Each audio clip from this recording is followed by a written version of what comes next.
Die kabellose Hilti-Kreissäge von Toolbot. Sie eignet sich für gerade Schnitte, die damit auch im Winkel, also auf Gärung gesägt werden können. Falls du ein eigenes Sägeblatt verwenden willst oder das enthaltene stumpf ist, zeigen wir dir, wie du es wechselst.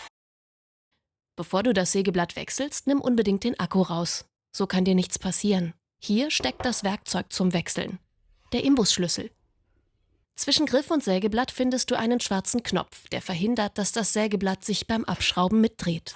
Während du den Knopf drückst, schraube die Spannschraube heraus, und zwar nach rechts, denn es handelt sich hier um ein sogenanntes Linksgewinde.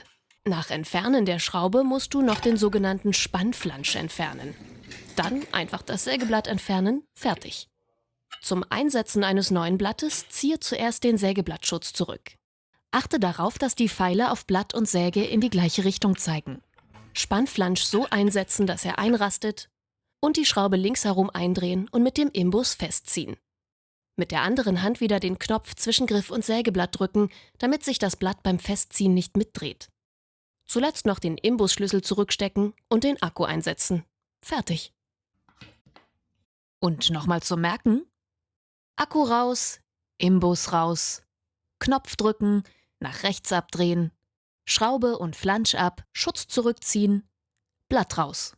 Beim Einsetzen auf die Drehrichtung achten.